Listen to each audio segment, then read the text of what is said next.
Merry Christmas, everybody, from the Flagship Podcast. I am Chip Brown of Horns247.com, joined as always by my esteemed colleague and proud Tampa Catholic graduate, the one and only Eric Henry of Horns247.com. We wish you a Merry Christmas. Thanks for spending a little time with us as we get you caught up on all things Longhorns.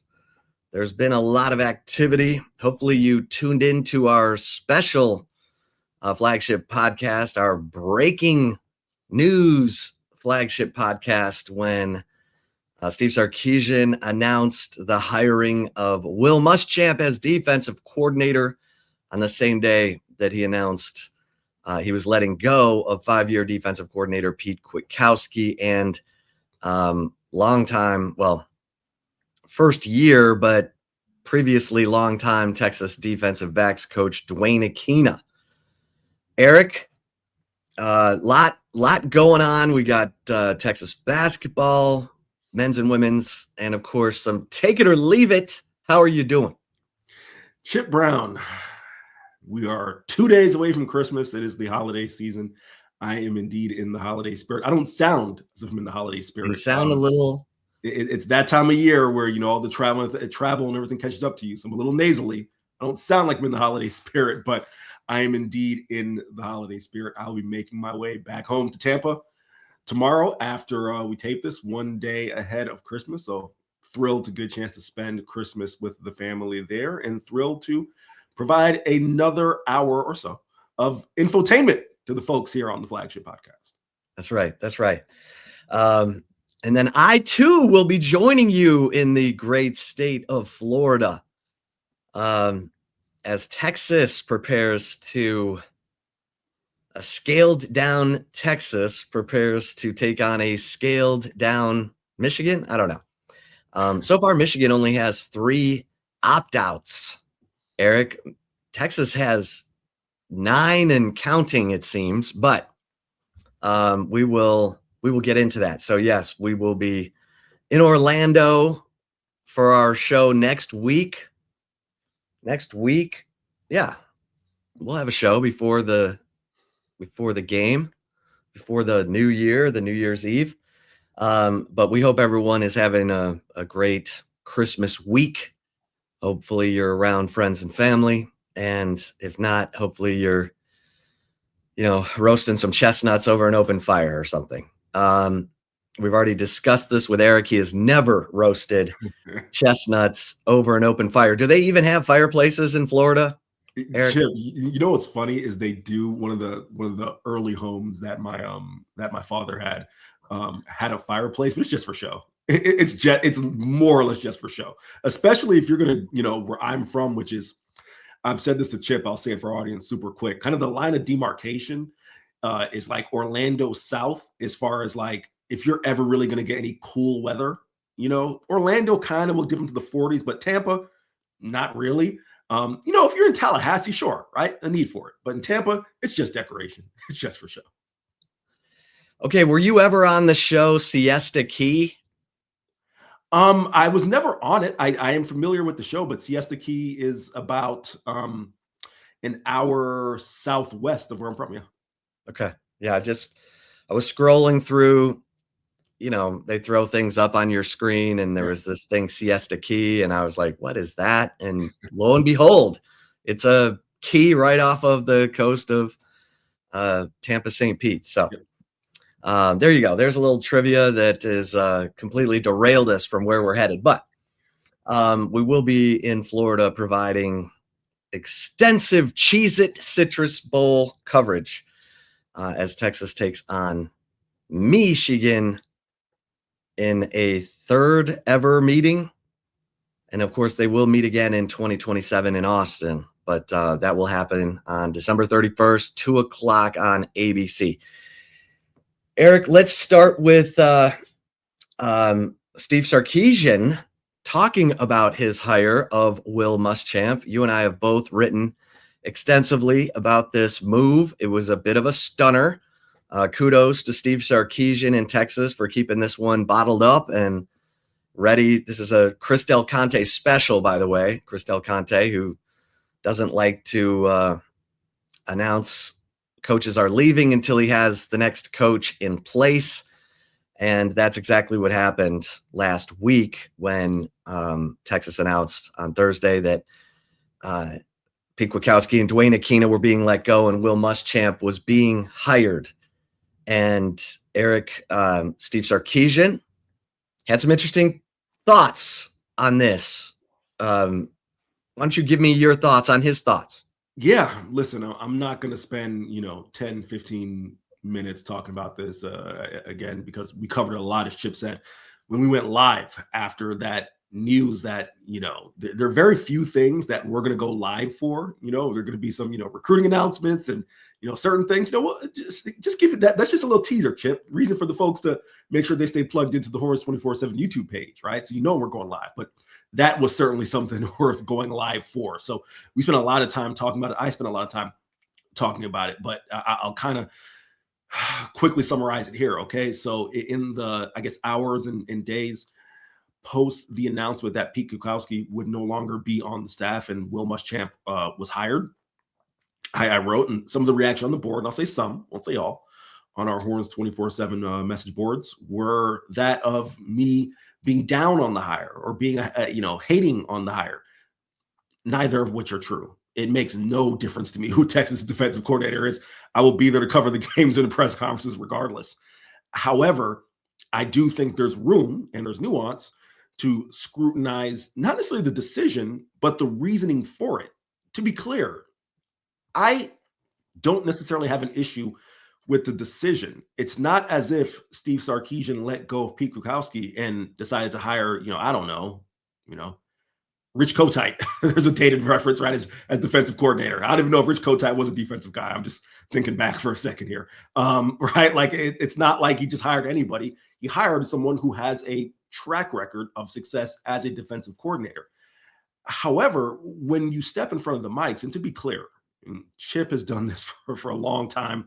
I haven't done as long as Chip, but I've done it a while. When coaches get in front of microphones, they are 95% of the time very intentional with what they want to say. They are trying to shape the messaging. They're trying to shape the narrative. When Steve Sarkisian, who is someone who does not need any help, saying nothing, doesn't need any help doing that, decides to get in front of a microphone and say, hey, part of the answer and why I am doing this is because I feel I have a head coach on defense and I do not have to spend as much time on game day, to be clear, on game day. He didn't say during the week, on game day, having to be accountable for things on defense. When the example Steve Sarkisian gave was having to be on defensive headset every play, his words were every play during the game. He said, hey, if we need a timeout, I've got to be on defensive headset. Right. And I will go back. I've not had a chance. As you see, I'm playing hurt here. I have not had a chance, but I will go back and track over the past 4 years how many times a defensive timeout has been called in a game by Texas. Because I want to see if that is just a pie in the sky example by Steve Sarkisian or one that is rooted and based in fact and or reality. When you go in front of the mic and you say that, that does open yourself up for not criticism, Chip, but scrutiny. If you are going to say, hey, we had someone in place who, by Chip, you're there at every press conference, every game. I can't think of an account that a defensive player, the time that I've covered this team 3 years, you've covered the team the entire time Steve's been here, right? I can't think of a defensive player who's ever said, hey, hasn't had anything but glowing praise for PK. Jahdae Barron, PK is a defensive genius. I've heard that 6 million times. Michael Taft saying, man, it's amazing how that guy knows when to knows to put us in the spot that he does put us in out there on the field. It's like he always knows when we need to be in a certain spot. Jalen Ford, the list goes on, just in my 3 years of 3 seasons of covering the team. So it's not as if this guy was not highly, or I shouldn't say highly, was well regarded by the players. That just opened yourselves up for scrutiny. And that's all I think is fair, is to do that. And the last thing I'll say is this, Chip, before I pass it back to you. I know in take it or leave it, we're going to say the hire of Will Muschamp, spoiler alert, the hire of Will Muschamp is a great hire. It may very well be, but I'll say this. in order for it to be a great hire, I think two things have to happen. One, Texas has to break through the proverbial glass ceiling of beating Georgia. That's one, and or winning the SEC title. And two, the offense has to take off, right? Because Steve Sarkisian said he didn't have the time on game day, or as much time as he would have liked, I should say, to pay attention to offensive matters because he was tending to defense. Okay, cool. That in my mind, Chip, places a proverbial bullseye on your, on you, saying that if you were having to tend to these things, that was taking you away from offensive matters, so that now you have removed the thing that you need to tend to, the offense should excel. So again, I am not hating on the hire. It makes no difference to me who Texas defensive coordinator is, but I think when you step in front of the microphone and you make the very specific, I don't want to say accusations or claims, that's kind of too strong a word, but you make the specific statements that you make around, what you had to tend to on game day and assign it to PK, that opens yourself up for scrutiny in terms of the decision you make. Yeah. And I think there was some, with the changeover that we had on the defensive side of the football, with Blake Gideon and Terry Joseph moving on, the hiring of Dwayne Akina, I think there was some disjointedness, if you will, in terms of exactly what was being called, how it needed to be communicated. So I think this past year, from a defensive communication standpoint, it was not great. And that may have opened Steve Sarkisian's mind to reaching out to Will Muschamp and saying, hey, you're, the reason Will Muschamp had stepped away from Georgia over the last couple seasons, still as an analyst, but not as a co-defensive coordinator anymore, was to see his youngest son finish high school, and he's now a sophomore quarterback at Vanderbilt, and Will Muschamp is ready to get back in the game. So I don't think it was as great from a communication standpoint, maybe, as it had been in the past, simply because Blake Gideon and Terry Joseph had been there from the beginning, sort of knew how to communicate whatever it was PK was communicating. And I don't know how well that went this year, but Will Muschamp, certainly a guy who's helped win SEC championships, national championships as a defensive coordinator in the SEC at LSU in 2003 and at Georgia in 21 and 22. So Johnny Nansen will call the defense in the Citrus Bowl, Eric. Will Muschamp will be around the team observing. He's already meeting with players. Steve Sarkisian saying he chose to make the move when he did so that he could explain it himself to the team and the players, rather than wait until after the bowl game when you're right about to open the portal. And then he would have his players back home scattered all over the place, reading on Twitter what was going on. And he called his players at that point maybe more of a flight risk to leave the program and enter the portal. So he wanted to do it now, where he could explain everything. They could start meeting with Will Muschamp. And so that is happening. Texas is done with their practices here in Austin. The players are now on break. They will leave for Orlando on the 27th. And then they'll have their events and practices leading up to the Citrus Bowl, Eric. Yeah, Chip, for taking a look here and making sure my laptop is plugged in here, because what would not be great for the Flagship Podcast if the laptop turns off. So looks like this thing's charged. So I'll make this point and then tend to it when I pass it back to Chip. I agree. Right. There's no point in waiting to make this announcement, for a myriad of reasons, all the reasons you said, Also, Chip, if you're going to make the move, why string PK along, right? He can go out and pursue his next opportunity. I mean, I agree with all of that. I do think the point you made about players possibly, wow, tell I'm struggling here, plain hurt, possibly being a flight risk is one that is well thought out and certainly one to consider. Yeah, I mean, I honestly have any issue with the timing. The only thing I'll say is this, Chip, and I'll kind of pass it back to you on this aspect. And I guess I should note, yeah, Johnny Nansen is the right call to call the defense, right? There's really no one else when you take a look at the defensive staff that I can think of who would call the defense outside of Johnny Nansen. So that certainly makes sense. But by at least what I've been led to believe, I don't want to speak for Chip. We have different sources, but I don't want to speak for Chip. But what I've been led to believe is Pete Kwiatkowski was in the building the Tuesday prior to his dismissal and was coaching, right? Is it out of bounds to speculate that this thing did not come together just over 48 hours, right? And all of a sudden, the move on Thursday happened. It feels to me as if, and this is just, again, speculating, I assume, Chip, maybe when we get to Orlando, we'll have an opportunity to talk to Will Muschamp, maybe not. Be nice. That Will Muschamp indicated to Steve Sarkisian or maybe Nick Saban, because we heard Nick Saban's name referenced plenty of times in that presser last week, that he was ready to get back in coaching.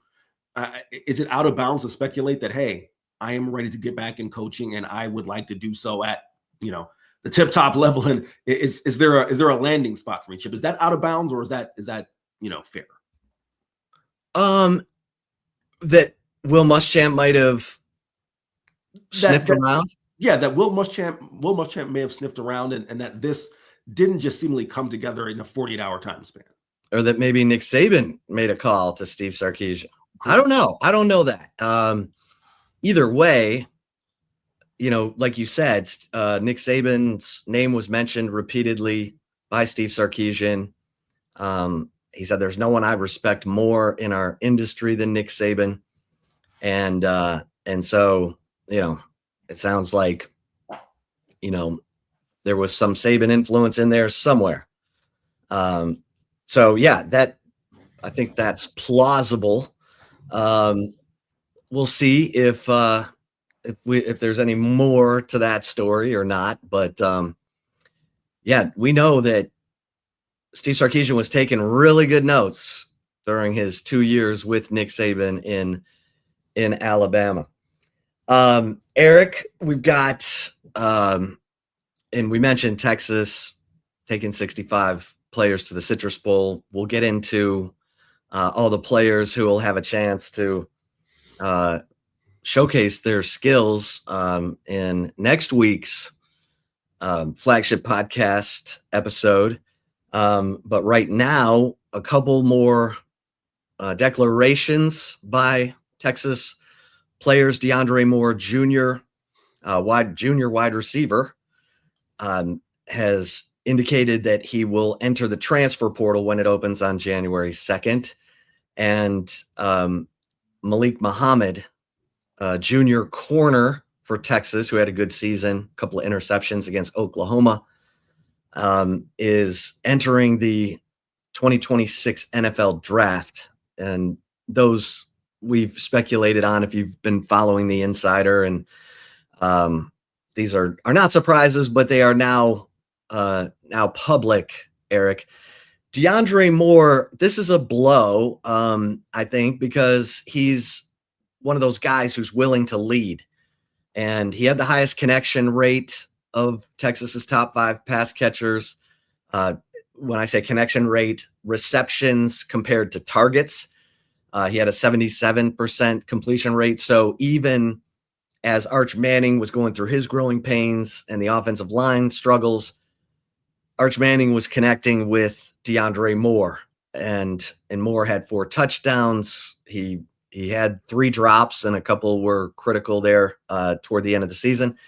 But he's their best route runner, in my opinion, Eric. And so, but he sees himself as a number 1 receiver. I mean, that was clear from his comments at the beginning in late July when he said, I want to team-wise, I want to win an SEC championship and a national championship. Personal, I want 1,200 yards receiving. I want to break Jordan Shipley's single season touchdown receptions record of 13, and I want to win the Biletnikoff Award. Okay, well, those are the aspirations of a number one receiver. He was not the number one receiver. Ryan Wingo got 87 targets, and DeAndre Moore got considerably less than that. And that's really what determines who is a number one receiver. And let me give you the numbers exactly. Yeah. Ryan Wingo had 87 targets. He caught 50 of those balls. That's a 57.5% connection rate. DeAndre Moore was targeted 49 times. He caught 38, Eric. So he wants a chance to be a number one receiver, and he's going to go try and make that case somewhere else. Couple things on DeAndre Moore. It's interesting, kind of the reception rate, in terms of juxtapose, targets versus receptions. I think part of that is DeAndre Moore's route running ability. I think part of that is DeAndre Moore's talent and his veteran experience, knowing, when to sit down, and as you're kind of working the middle of the field, make yourself open, things of that nature. I also think part of it, Chip, is just the slot position. And I'm not going to go into a dissertation in terms of the slot, but, I guess simply put, some of the routes you're running, think about old school, your tight end is the safety blanket for your quarterback, right? You naturally are closer to the quarterback and have to work outside some of those routes that typically are a little harder to complete, right? So it's a combination of a couple things. That's the first thing I want to say there in relation to you noting his reception rate. I think DeAndre Moore has the right to view himself as number one receiver because the evolution of that role, that slot role, Chip, and I don't know if you see him as a guy who can play on the outside. I'm sure he could, depending on the school, but I think he's probably best suited for the slot. But the evolution of that role, Chip, we've seen, a lot of guys make a lot of money in the NFL and catch a lot of passes working out of the slot, right?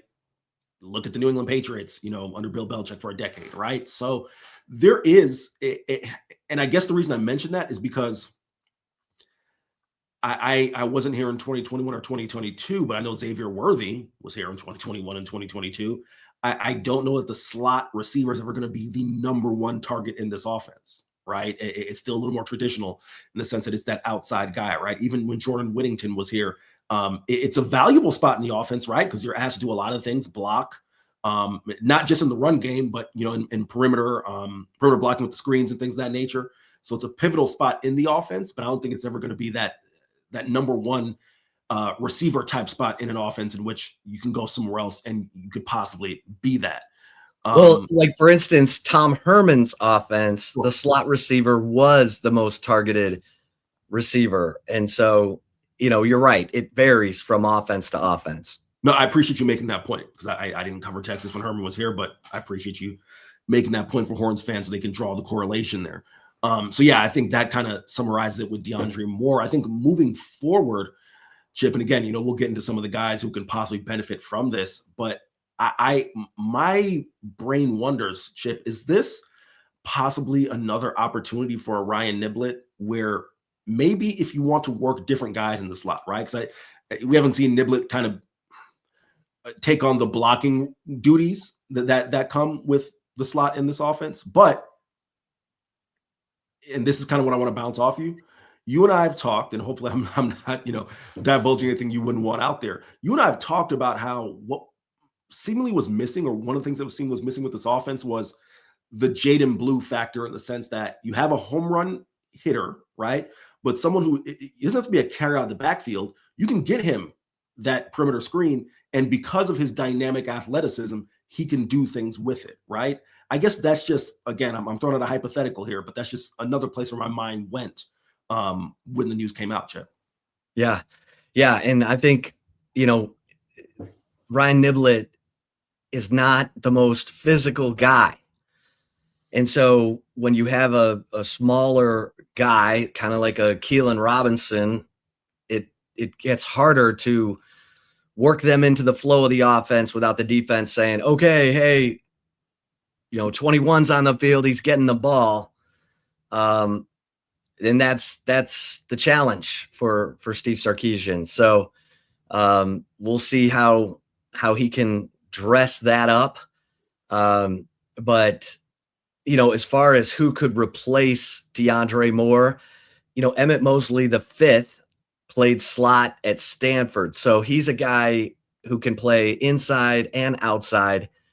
And, on paper, it's not a devastating loss, because you have Ryan Wingo, you have Emmett Mosley the fifth, you have Parker Livingston, all guys who came up with big plays for this team at different times during the season. And then you've still got your high dollar 2025 freshmen who were part of that number one recruiting class: Kalik Lockett, Jamie French, Michael Terry III, who's bouncing between receiver and running back.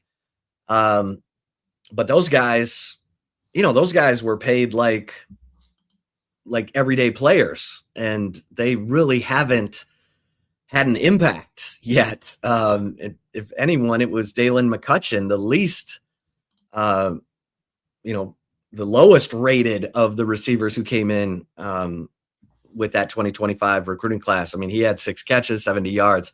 So you would think, we haven't seen them yet. We've heard about what's going on with Kalik Lockett and Jamie French, that there was a lot of inconsistency early on, and that's what allowed, Parker Livingston to establish himself. Of course, you also had Wingo and DeAndre Moore out for the spring last year with injuries. So, there seems to be guys waiting in the wings, but DeAndre Moore was the leader, and I think that's the hard part.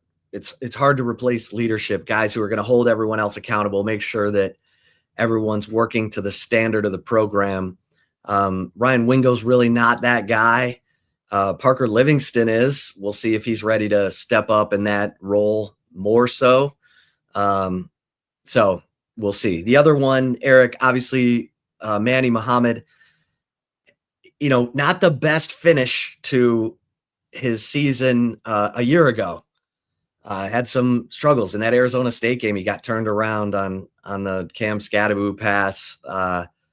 Just had some tough moments. But this season, he was the guy that no one wanted to mess with.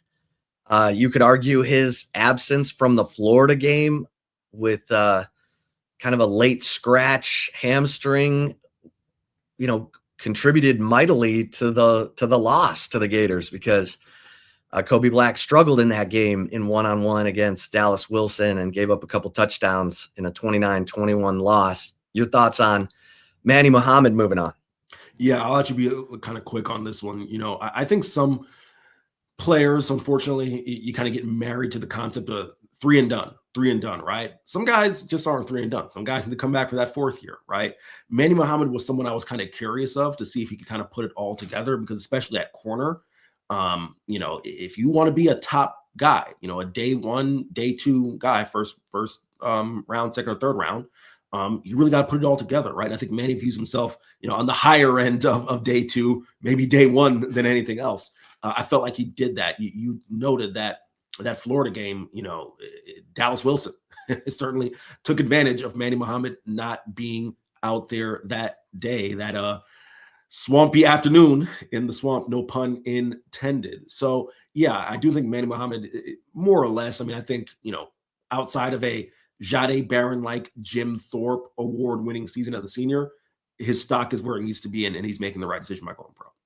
Yeah, that will open up some opportunity for guys like Kobe Black and Warren Roberson, Cade Phillips in the Cheez-It Citrus Bowl. We'll get into that a little bit more next week. Eric, anything else football-wise you want to touch on before we move on to basketball? No, I think we're clear, Chip. Okay, all right. So we'll start with the women. The Texas women's basketball team, they're number 2 in the country. They're 14-0.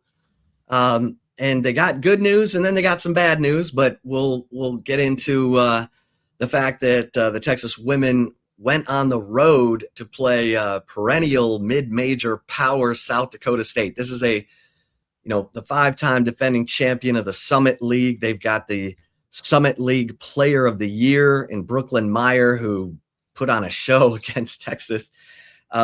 Vic Schaefer was not happy about that, but the Texas women just kind of wore down South Dakota State, beat them by 19, 70-51. And the good news is Brianna Preston, the lightning fast point guard for the Texas Longhorns, returned in this game from a high ankle sprain that had sidelined her for 9 games.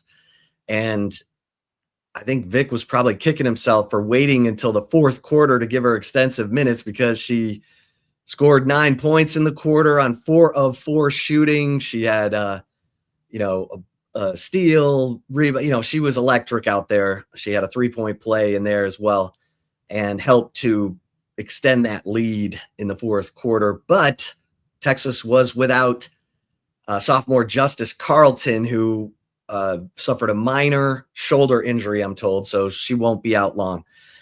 Texas played without Justice Carlton. But, now you've got Ashton Judd, who missed the first 12 games of the year. The Missouri guard transfer, guard forward. I mean, she's 6'1", she's physical. And she's coming along. We've seen her now for 2 straight games. You've got Brianna Preston back, and Texas should get Aaliyah Crump, their freshman McDonald's All-American starting guard, who's averaging 13 points. When she went down with a foot injury 9 games ago, we could see Crump on December 28th against Southeastern Louisiana. So that would be good news, because Vic Schaefer, as we've pointed out, has beaten number 3 UCLA, number 2 South Carolina, number 11 North Carolina, number 13 Baylor, with pretty much a 7-player rotation, without Brianna Preston, Aaliyah Crump, and Ashton Judd during those games. And he said after the South Dakota State game, it was the worst. He said it's probably the worst we've played. There were a lot of miscues on defense. He wanted his players fronting Brooklyn Meyer. They weren't. She was scoring at will. And he didn't like the shot selection, but he said, we're tired. We need these 5 days off for Christmas. So he said, my players have earned that break, Eric. SEC play for the women will begin on January 1st at Missouri. Chip, I just got one specific question around the women's team, and you did a great job talking about kind of where they're coming off of the last contest. And I think, well, 2 things. One, the question, and one, what stands out to me is just how deep seemingly this team is. I think they have 6 players averaging double digits, and once it's 8 players averaging over 9 points a game. That's just noticeable. But Justice Carlton, can you talk about her development from last year to this? She was a McDonald's All-American last year. Jordan Lee kind of emerged slowly last year as a freshman. Justice Carlton, not to say she got, left behind, but she, it seemed like it was a curiosity what her sophomore rise would be. And she's one of those players averaging double digits and contributing valuable minutes for Vic's team. Yeah, she's come a long way. And, you could say the injury situation opened a door for her, and she grabbed that opportunity and showed that she could be a spark plug, because she has been in some of those big games against South Carolina, against Baylor, against North Carolina. Justice Carlton was a spark, and she's tough. I mean, she'll go get your rebounds. She takes good shots. She hits free throws. So she's become a key go-to contributor. It's interesting. Vic is kind of rotating her and Taya Sidbury. You don't usually see those two on the floor together. It's usually either or, and he'll ride the hot hand. And so, Taya Sidbury, who Vic likes to point out is the all-time leading scorer in Utah high school basketball history. So, she's a player who can score. She can defend. I really like the additions that Vic brought into the program this offseason because, he lost Taylor Jones, the 6'4" center, who was a really good sort of, 1-2 punch with 6'6" Kyla Oldacre. So he brings in Brea Cunningham from Arizona, who's got all kinds of experience. And those two have been a good 1-2 punch down low, what Vic calls his two-headed monster down low. But yeah, the emergence of Justice Carlton and Jordan Lee. I mean, my gosh, she is so consistent. She's hitting the three. She really replaced Shea Holly, Eric, and Shea Holly was a relentless defender. Her shot was sporadic. Jordan Lee's shot is much more consistent. I mean, she's someone you have to defend all over the floor, and she's seemingly tireless. So she'll face guard an opponent if that's what's called for, but she still has her legs to score. We heard that from Baylor's coach, Nikki Collin. Nikki. She said, that's what's so impressive to me about Jordan Lee is she's relentless on defense the whole game, but she's still got her legs to make shots late in games. So, I think this team likes each other. I think they have really good chemistry. Obviously, I think Madison Booker's playing a little bit more free because she doesn't feel the weight of having to carry this team offensively. And Rory Harmon is playing unbelievable basketball. I mean, unbelievable. She had the 26 points against UCLA. She hit the game winner against South Carolina. She's leading the nation in assist to turnover ratio. And when her team needs a bucket, she goes and gets it. And when teams are doubling Maddie Booker, Rory goes in and gets her own shot. So it's really been impressive. She looks fast. She looks totally confident out there. And she's been a big, big part of this. She's now the all-time assist leader at Texas, and she's closing in on becoming the all-time steals leader.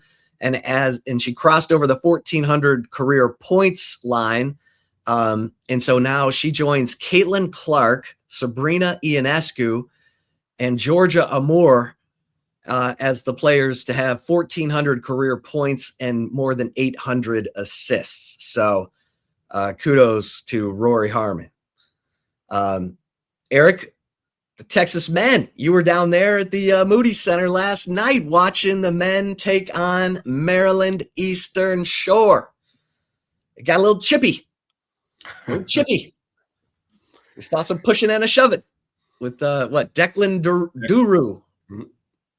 But hey, the Texas men got the win, but Sean Miller kept you all waiting after the game. Yeah. I guess I'll start with the chippiness. To be completely transparent, Chip, and we had a chance, when the smaller teams come to town, we'll get an opportunity to sit courtside sporadically. So I was there watching the game courtside. That was a game the referees. I saw you on TV there courtside. Yeah, I appreciate it. I have to go back and look at the broadcast. I was wearing a very loud shirt. The referees let that game get out of hand. They were.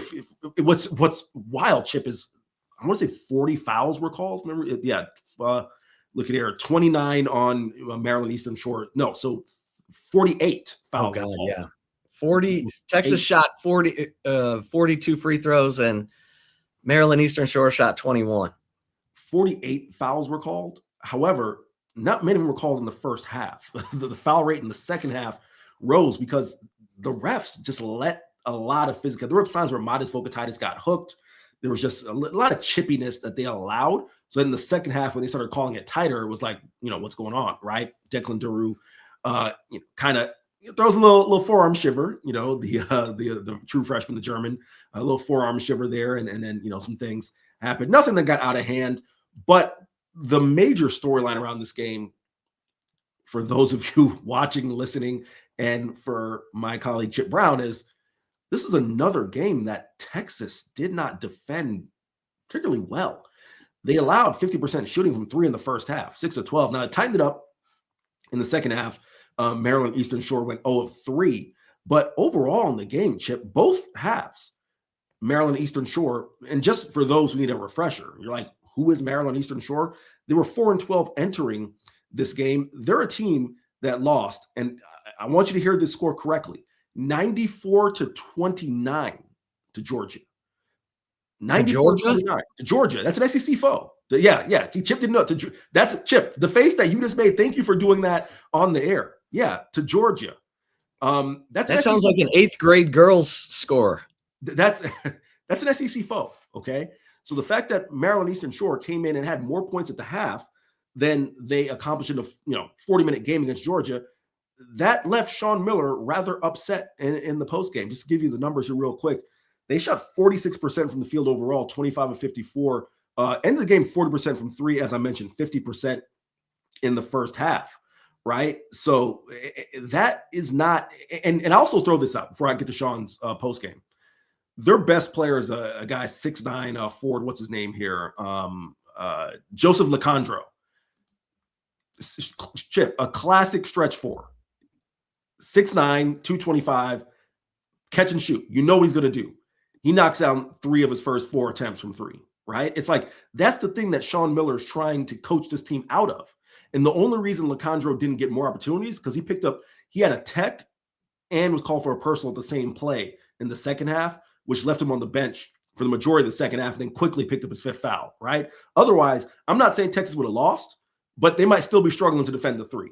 So post-game, Sean Miller was an extended wait, and Sean came in and apologized, so I appreciate that. But he ripped his team defensively. He said it was the worst defensive outing of the year and said basically at a certain point in relation to them defending without fouling, we talk about it. At a certain point, you got to stop talking about it and actually do it. Texas fouled 19 times to Maryland Eastern Shore. Who knows what's going to happen when they face teams with capable guard play or capable bigs, right? So the takeaway is, yes, they won. If to put a positive on it, and even Sean, when you tried to talk to him about the offensive performance, he wasn't having it. He started right back to defense, okay? The positive is, even on a night where Texas had a couple, especially in the first half, Chip, a couple scoring droughts of north of 2 minutes, they still put up 94 points, right? Again, obviously a lot of that came at the charity stripe, but this team isn't going to have an issue scoring the ball. Jordan Pope, if you give him open threes, he's shown capability to knock it down. He had 5 last night. And I know Chip and I've gone back and forth about Jordan Pope as far as the point guard on this team. I will just bring it back. I'm just making this point because we talked about it last episode. Jordan didn't have an assist last night, if my memory serves me correct. He had 1. He had 1. Okay, 1 assist, right? But no turnovers. Sean went out of his way to say, listen, he's in layman's terms, right? You can go back and read the transcript. He's not a classic point guard, right? But I appreciate the assist to turnover ratio. He had 1 assist, but no turnovers.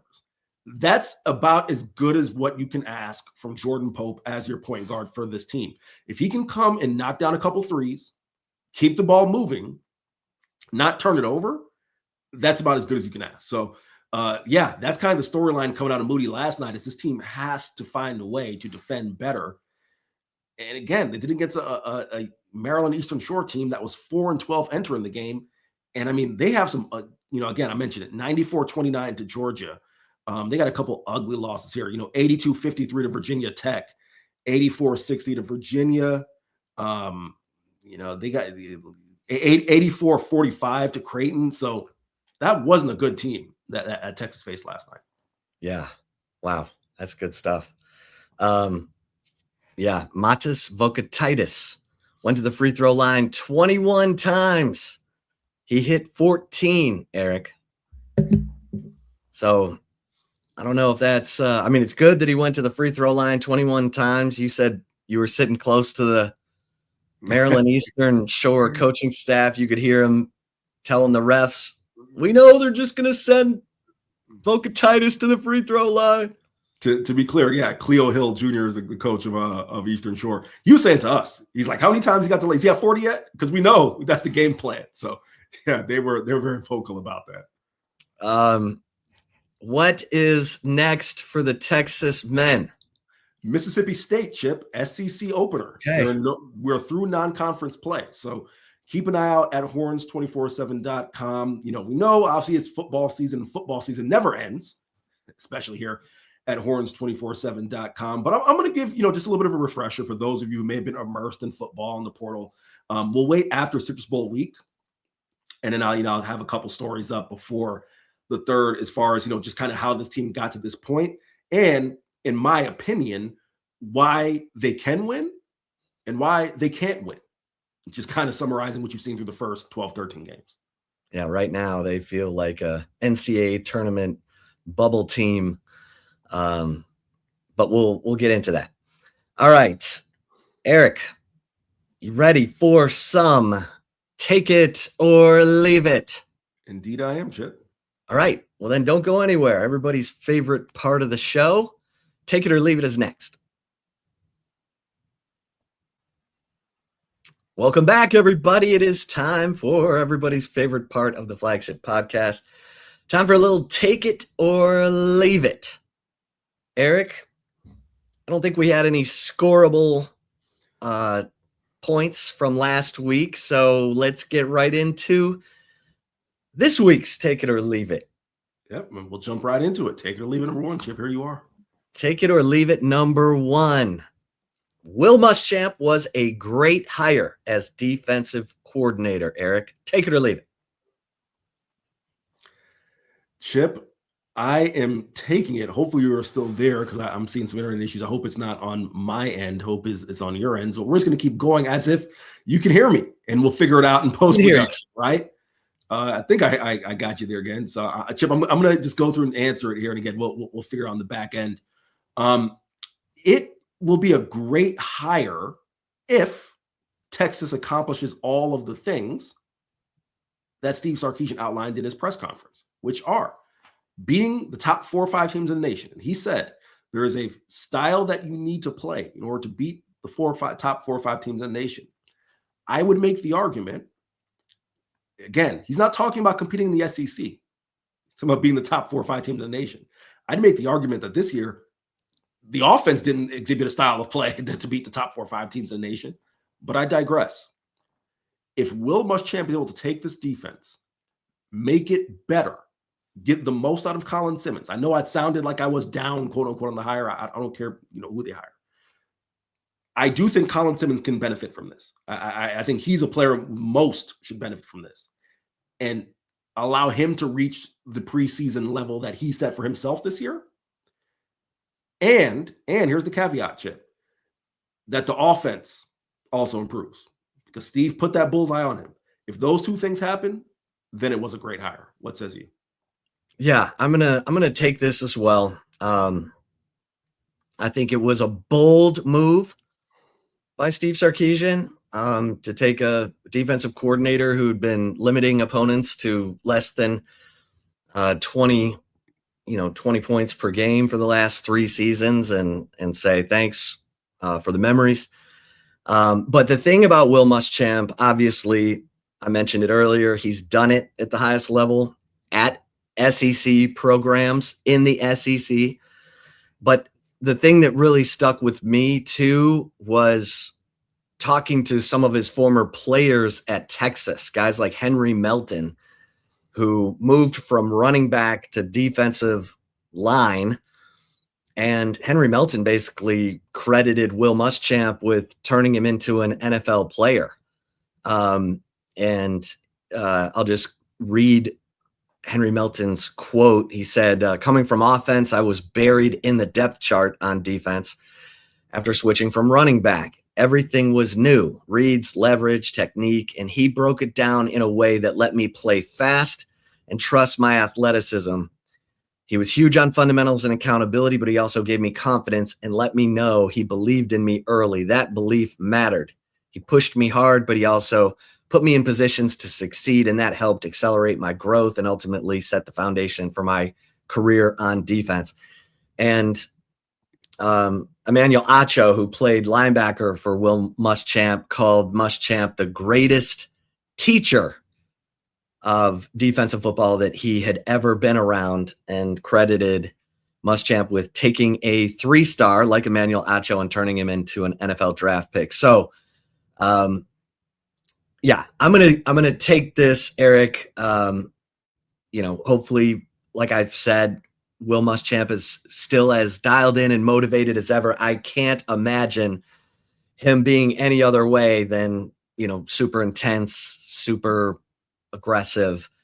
And I'm happy because we're not going to see that soft off coverage when Texas gets a lead. Will Muschamp is very much like Kirby Smart. He's going to change fronts. He's going to use a lot of zone pressure. He's going to make it look like 8 are coming, and then he's going to drop some out, and he's going to, he'll shift the lineman right before the snap, not get a penalty. But he's very much about confusing the offensive line and causing them to hesitate for just that split second so that, his double A gap pressure or wherever he's sending his pressure gets through. And that's going to be fun and exciting for the corners to play. They're going to play a lot of man. And it'll be fun for everyone to watch. All right. Take it or leave it. Number 2. Take it or leave it. Number 2, DeAndre Moore Jr. DeAndre Moore Jr. is planning to enter the transfer portal as a big blow to Texas wide receiver room.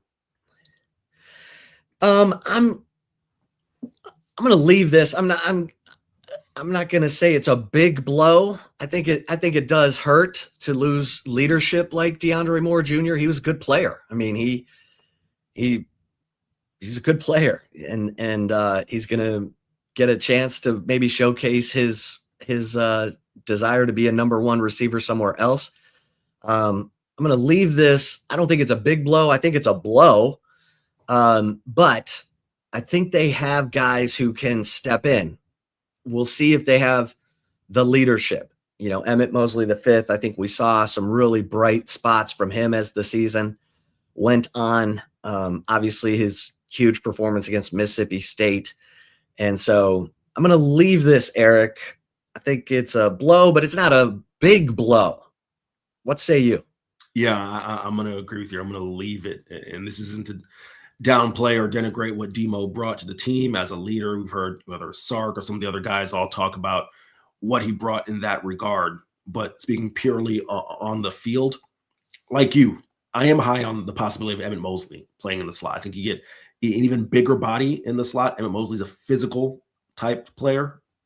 You see that in his catch radius, the way he kind of provides, that catch, that throw target for a quarterback. So I am going to agree with you. I'm going to leave it.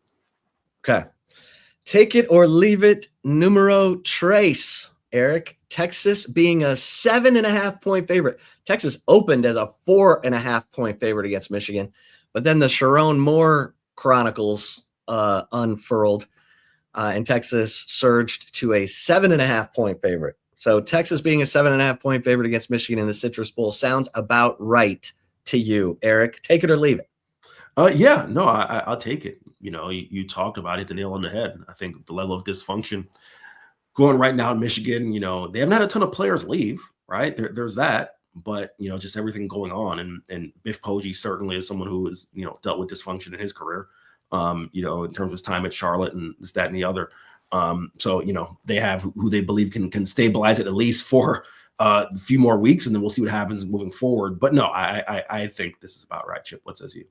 Yeah, I mean, I think this is a game where the Texas offense needs to get its stuff together and, put drives together and help out a defense that's going to be without Ethan Burke, without Trey Moore, without Anthony Hill, without Leonga Lafau, without Michael Taft, without Malik Muhammad. I mean, the offense needs to return the favor, in my opinion.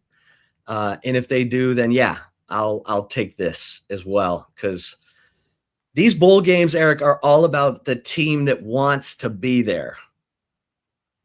Does Texas want to be there after being left out of the college football playoff? Does Michigan want to take out its frustrations on Texas? They've just had all this stuff happen to them that they had no control over.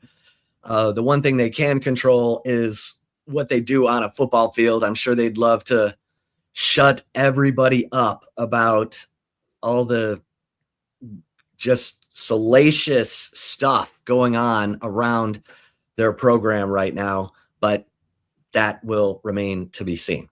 All right. Hey, thanks everybody for tuning into this episode of the Flagship Podcast. Hope you have a great Christmas week. Eric and I will be back from Orlando as we will start to break down the Cheez-It Citrus Bowl and look at some of the players for Texas who will have a chance to shine in this postseason contest on December 31st at 2:00 on ABC. Please like and subscribe to the Horns247 YouTube channel so that you never miss an episode like the breaking episode we had last week talking about the hire of Will Muschamp. Until next time, we'll see you over at Horns247.com. And if you're looking for a holiday gift for, the Texas fans in your life, an annual subscription to Horns247.com. That's a good move right there. You want to be an annual member so that you get VIP access to all the team sites on the preeminent 24/7 Sports Network. For Eric Henry, I am Chip Brown. Merry Christmas, everybody. Stay safe and keep the faith.